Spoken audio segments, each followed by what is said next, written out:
Les marches de vie, c'est un travail de deuil. Dans une société où le deuil n'a plus sa place, où le temps du deuil n'existe plus, où les rituels disparaissent, les veillées n'en parlons pas, j'ai senti qu'il y avait un besoin de créer un espace où l'on pourrait descendre dans cette terreur, de descendre dans cette colère, un lieu où on puisse être en harmonie avec cette force qui éloigne et sépare des autres.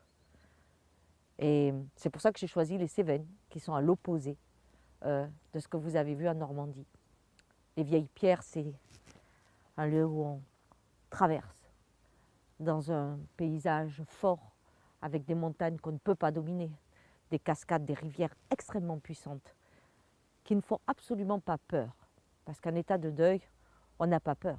On est en colère, on est désespéré, mais on n'a pas peur. Donc on a besoin d'un paysage qui résonne à cette souffrance. Et c'est ça les marches de deuil. On descend là-dedans et puis on essaie de trouver du sens là où il n'y en a pas. Les marches de vie réunissent des personnes qui ont subi le même traumatisme, le même deuil. En fait, si vous avez perdu votre frère, eh bien, ce sont que des personnes qui ont perdu leur frère ou leur sœur. C'est le deuil à ce niveau-là. Si c'est une mère, ce sont que des mères qui ont perdu leur enfant. Ou si ce sont des femmes qui ont avorté, c'est la même chose. C'est-à-dire, c'est un traumatisme qui va avoir toutes les facettes à travers les participants. En fait, j'ai choisi cela parce que un traumatisme, quand il est partagé, c'est beaucoup plus facile à transformer, à dépasser. Quand on est seul à avoir vécu quelque chose de grave, de traumatisant, eh bien, c'est beaucoup plus difficile puisqu'on ne peut pas communiquer avec un autre qui nous comprend. En mettant les gens ensemble sur un deuil commun, c'est leur permettre d'aller au bout de toutes les facettes de cette douleur, mais aussi de se rendre compte que cela touche tout le monde, qu'ils ne sont pas seuls. Et en ce sens, la mort devient commune, tout simplement commune et acceptable de ce fait.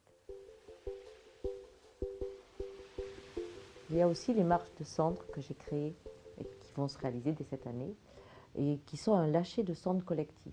Parce qu'aujourd'hui on parle d'incinération, mais il y a beaucoup d'urnes qui sont dans les bibliothèques ou qui sont sur les cheminées et qui en fait n'ont pas trouvé la route qui leur est destinée.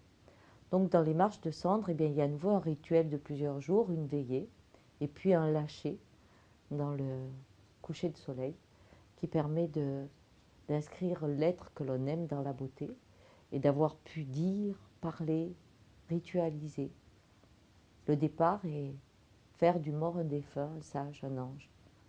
Voilà, c'est les marches de cendres qui sont aussi des marches de vie. Ce que je fais vraiment, ben, c'est ça, c'est-à-dire je fais sortir de la grotte, traverser les épreuves, aller dans cet enfer, parce que tout passe. Alors, on traverse. Et puis on découvre l'inconnu. Et puis on découvre que tout passe. Et puis que c'est une danse.